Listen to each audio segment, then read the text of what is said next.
Très ravi de vous retrouver sur Ecopolis Télévision pour vous informer tout de suite les grandes lignes de l'actualité. Expiration ce 15 juillet de l'ultimatum fixé par les États-Unis pour le retrait des troupes rwandaises sur le sol congolais. Sur le terrain, aucun mouvement de retrait n'est visible. Les détails dans ce journal. Dialogue en RDC, l'Union sacrée ferme la porte au schéma de l'opposition. Pour Jean-Thierry Monsenepo, s'il doit y avoir des discussions avec le C64, ce sera uniquement selon le format et la volonté du président de la République, Félix Antoine Tshisekedi. Xénophobie en Afrique du Sud, Julius Malema plaide pour l'unité africaine. Le leader de FFF dénonce une folie. Il accuse l'État de complicité et démente le mythe des migrants voleurs d'emploi. Vous suivrez ces déclarations fortes dans ce journal.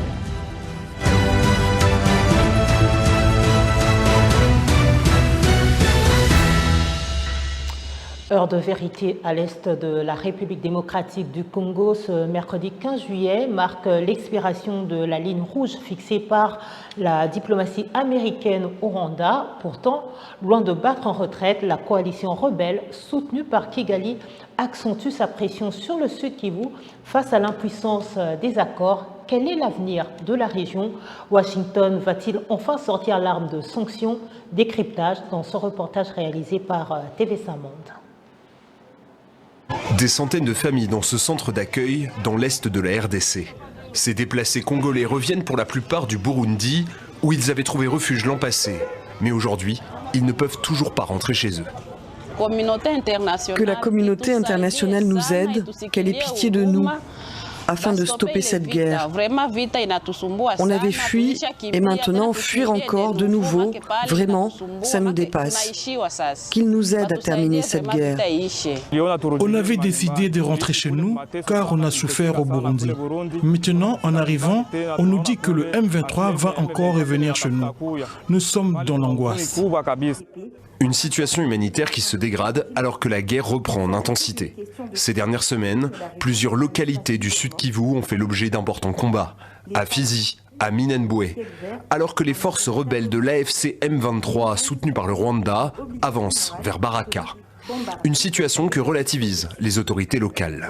La situation sécuritaire en province est relativement calme et sous contrôle. Face à ces ambitions démesurées, l'autorité provinciale a rassuré les membres du Conseil que les forces armées de la République démocratique du Congo se comportent bien sur terrain et que toutes les stratégies sont mises en place en vue de barrer la route à l'ennemi et reprendre toutes les zones actuellement occupées en territoire d'Fizi. Un conflit qui s'enlise et une désescalade qui s'éloigne. Les États-Unis avaient fixé un ultimatum au Rwanda pour retirer ses troupes de RDC d'ici le 15 juillet.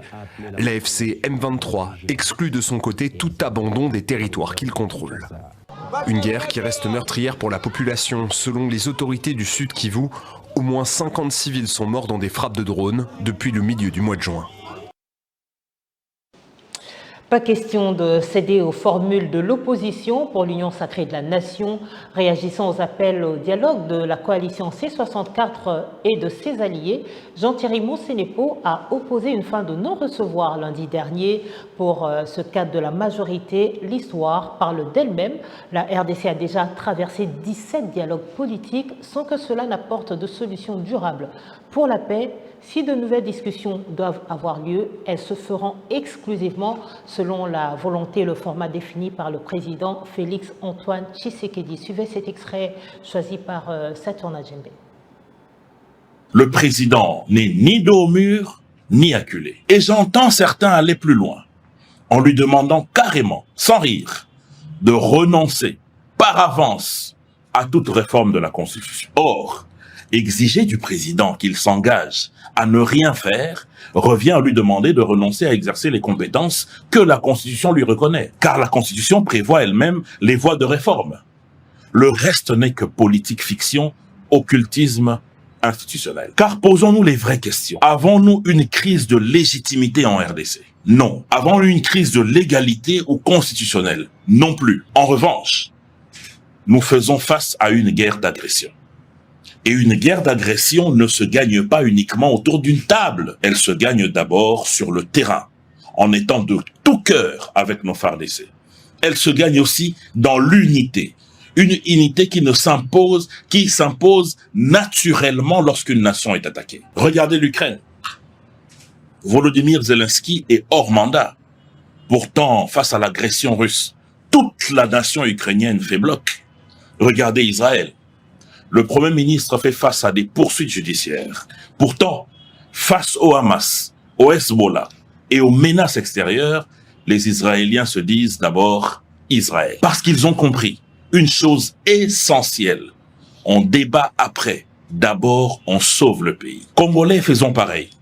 Pendant que nos soldats sont au front, pendant que nos mamans déplacées accouchent dans des camps de réfugiés, le moment n'est pas au calcul, le moment est au patriotisme. Le moment est à l'unité.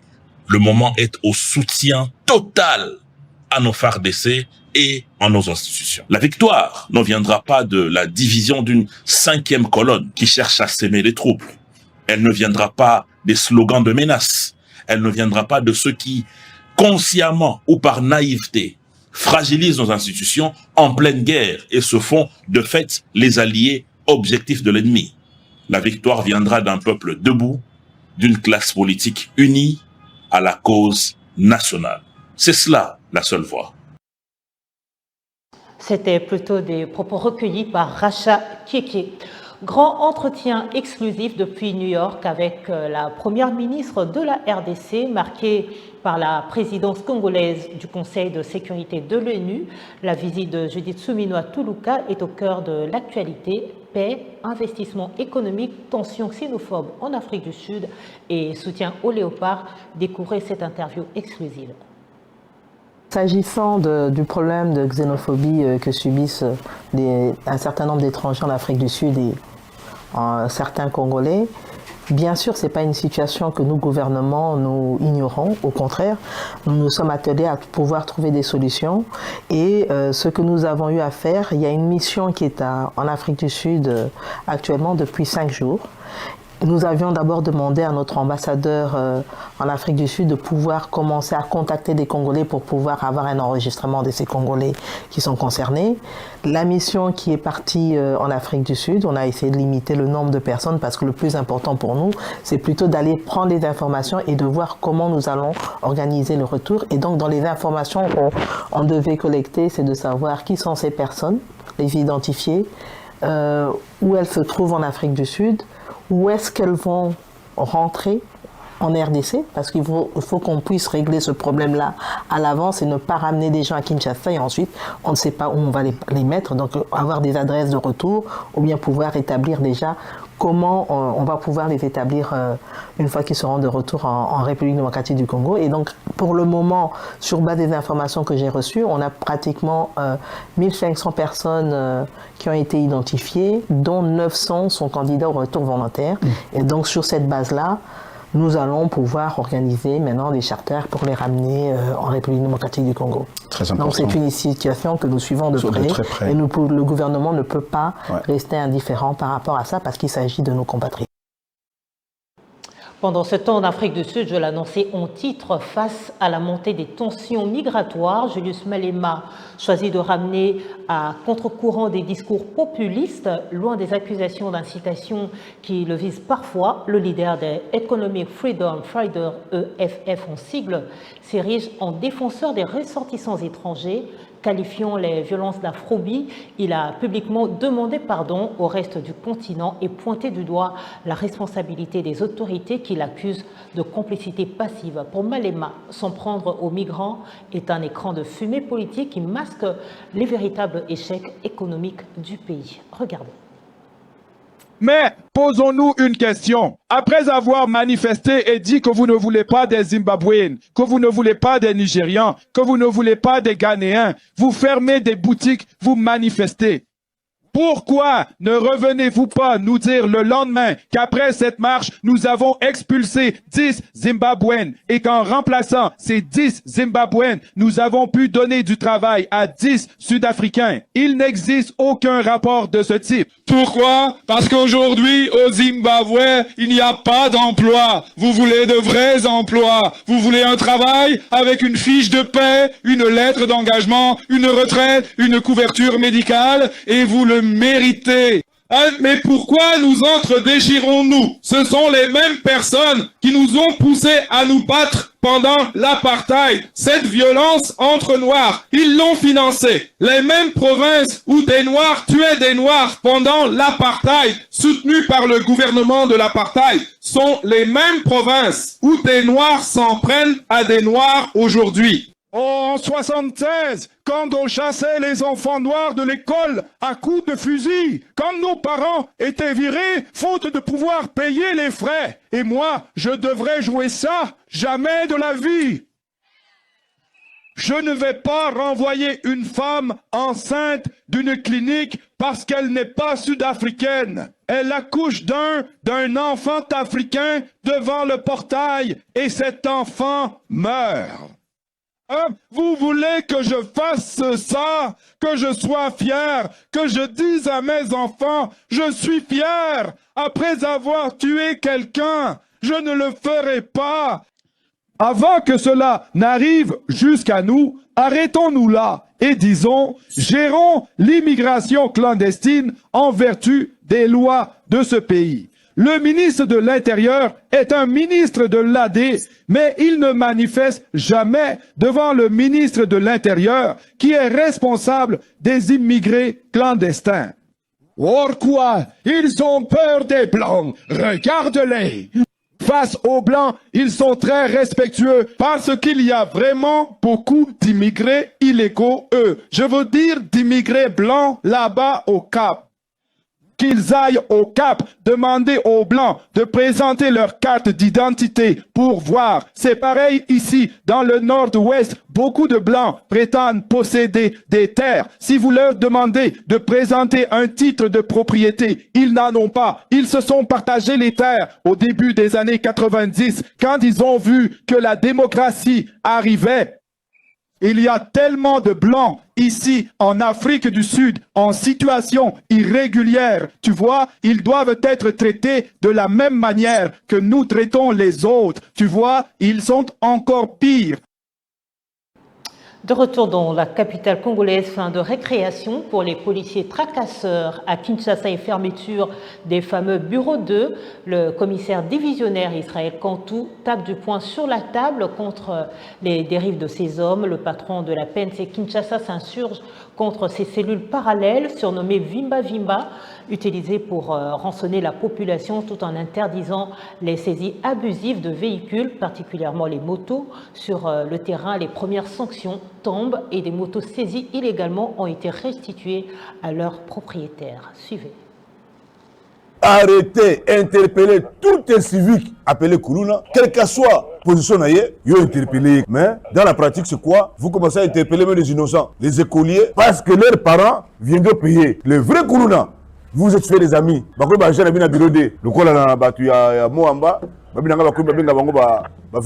Après, ça, on a combo Vimba Vimba.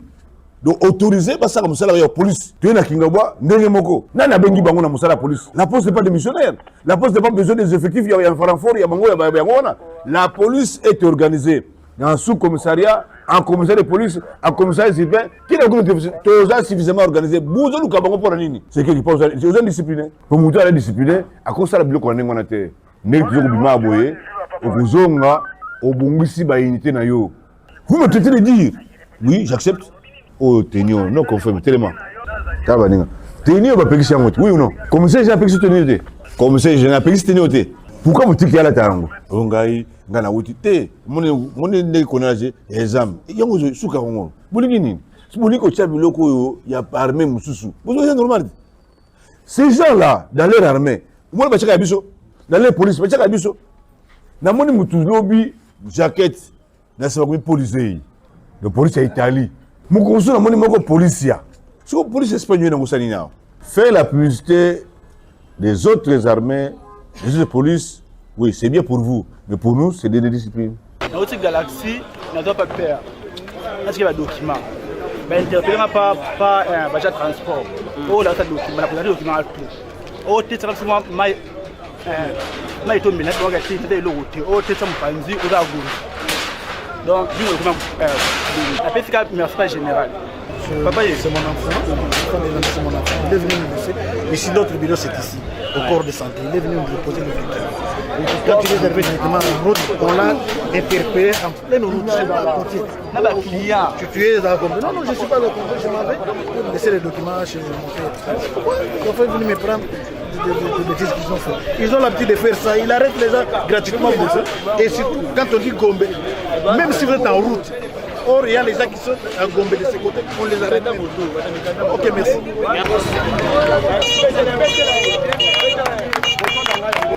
Naza na mikanda nyonso anode na hata pe casque naziwa na okati sana kende utika mtu na shaumba utia castelo mwe batie misinga o koti gomela kisi nyonso mikanda ngoyo kate rose nyonso eza biso toyebaka te fashion gomela sa nefte kumba pekisa iza ngambu kuna na adukamu bakungu kanga biso e fashion gomela mo general asali lokito passer kabana yali pasi na biso yenda la tipenda force na ye ba bon papa pese merci madame Domsala ba sa musa o sombi biso mikanda ba moto to somba mikanda nyonso ana sana pe komi nango Gombe na ole kakuna batu balinga basesanga sida tina de la science batindika ntina ko na mutuka menta masumi na kupite mais comme papa ye asumi biso na ya koloba pena mi yenda ka kenza mende apambola ya musala osala Zame vena zong sele ebele pona o ya sali po do pesa ba 100,000 kaka na moyi boye 100,000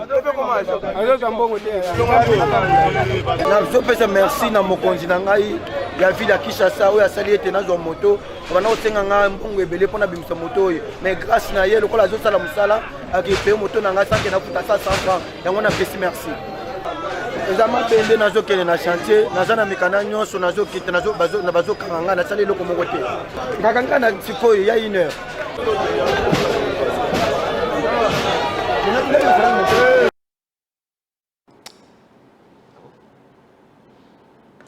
Tout à fait. Autre chose, le projet Kinelena passe à l'évaluation dans la commune d'Undjili. Lundi dernier, les autorités ont inspecté les différents chantiers de cette municipalité pour s'assurer de leur durabilité. Ensemble, ils ont sillonné les grandes artères partant des avenues Makina à l'avenue de l'Hôpital en passant par le complexe Sainte-Thérèse. L'objectif de cette descente conjointe entre la cellule des infrastructures et l'autorité municipale était de veiller à la qualité des travaux d'assainissement et de voirie pour mettre définitivement Ndjili à l'abri des inondations. La construction d'une route sur une décharge qui date de plus de 30 ans a suscité la satisfaction des habitants qui saluent les changements observés dans leur commune. Suivez. C'est lui qui va exploiter va améliorer en fonction des besoins. Ah, voilà. Donc, avec de l'attrait. Oui, je comprends. Moi, je vais ajouter ça, Ça ne coûte pas grand-chose. Oui. tosepeli na musala oyo soki papa na biso kutume sikenji bala musala oyo esalami te banda soki mende soki 23 soki combien wana nangu tobotami te musala oyo ezalaki fulu akosakana te ezalaki mabe kolinga te papa lotole tokomi kitoko awa ezalaki kobandabanda fulu mutuka etika eza okota ta boye te atuka biloko bamoni place tokomi tala terase ezalaki ate terase ebunga mapangu koto ekitaki kutu ezalaki takomonana te mais lelo tosepe na grâce ya mokonzi ya mboka Fati Beton tomoni baministre baye tomoni bapapa ngalema baye atuka esali vraiment mala plaisir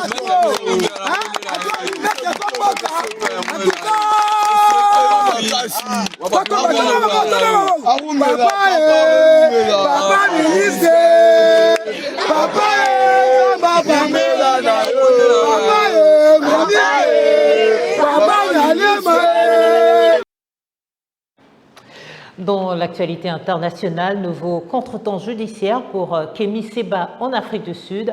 L'audience du 14 juillet sur son extradition vers le Bénin a été reportée, la demande officielle venant à peine d'être déposée à l'ambassade de Cotonou. Reportage. Kémy Séba doit encore patienter dans une cellule de prison en Afrique du Sud Alors que la justice sud-africaine devait examiner ce mardi la demande de son extradition introduite par le Bénin, le dossier a été renvoyé au 11 août, un délai supplémentaire que les juges vont mettre à contribution pour poursuivre l'étude du dossier avant de se prononcer. Le Bénin, pays dont il est originaire, l'accuse d'incitation à la violence et de blanchiment d'argent après son soutien au coup d'État manqué de décembre 2025. Des faits qu'il conteste, ses avocats s'opposent à son extradition, invoquant les risques auxquels leurs clients pourraient faire face au Bénin. Kémy Séba, de son vrai nom Gilles Robert Kapochichi, et son fils avaient été arrêtés le 13 avril pour tentative de sortie d'Afrique du Sud via le Zimbabwe avec des visas expirés.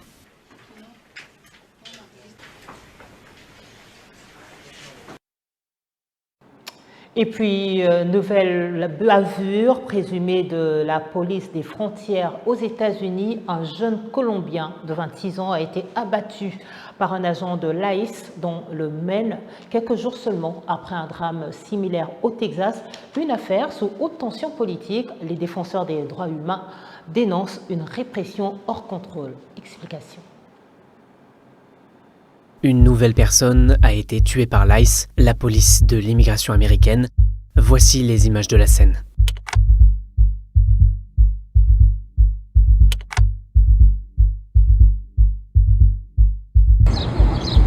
Today is July 13th, Monday.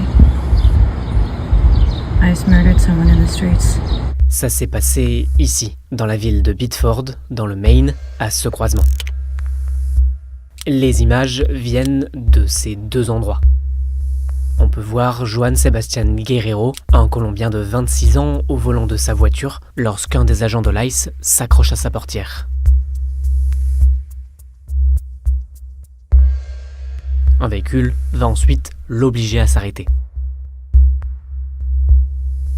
Il aurait alors tenté de prendre la fuite avant d'être abattu par un agent, selon un communiqué du département de la sécurité intérieure. L'ICE effectuait une surveillance ciblée à la dernière adresse connue d'un étranger en situation irrégulière visé par une ordonnance définitive d'expulsion. Celui-ci a quitté la résidence à bord d'un véhicule. Les agents de l'ICE ont tenté de procéder à l'interception de l'engin. L'individu a essayé de prendre la fuite et, craignant pour la sécurité publique, un agent a fait usage de son arme à feu. Les autorités ont ensuite annoncé que l'homme abattu faisait l'objet d'un mandat d'arrêt et d'une obligation de quitter le territoire avant de se rétracter. Juan Sebastián Guerrero ne faisait l'objet d'aucune poursuite aux États-Unis. Il était marié et père d'une petite fille. Il disposait aussi d'un permis de travail et d'un numéro de sécurité sociale. The ICE agent got out of the car. He tried to open the sedan's door. He managed to open it, pulled out the person, and it was bloody head, bloody face. At that point, I clearly heard the victim say, "I tried to stop." Something to that effect. Clearly heard him say that. L'enquête a été confiée à l'inspecteur général du département de la sécurité intérieure et des manifestations ont été organisées à Biddeford. ICE's presence in Maine has not made us safer. They have contributed to the conditions that lead to the tensions you're seeing here today. And again, we don't know exactly what happened, but we do know from public reporting that the man who was shot was here legally. 6 jours plus tôt, le 7 juillet, un autre homme était mort dans des conditions similaires. Lorenzo Salgado Araujo, un Mexicain de 52 ans, avait été tué par balle par les agents de l'ICE à Houston. Depuis le retour au pouvoir de Donald Trump en janvier 2025, 11 personnes ont été tuées par des agents de l'ICE et 52 sont mortes en détention.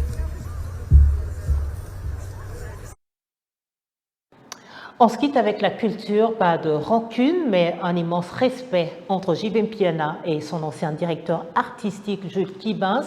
Après 3 décennies de collaboration au sommet de Wenge Musica BCBG, les deux hommes ont affiché une complicité retrouvée lors de l'inauguration du restaurant de l'épouse de Kibins, une preuve que l'amitié et la reconnaissance artistique survivent aux séparations professionnelles. Suivez.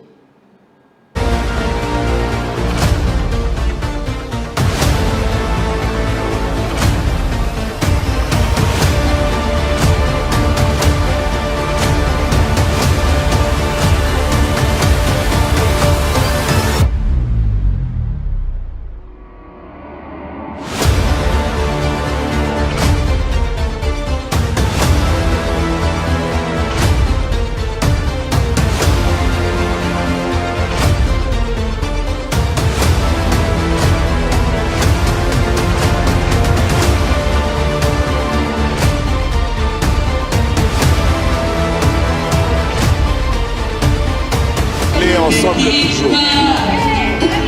Je promets de revenir avec le groupe pour un concert inédit pour faire plaisir à madame, pas à lui.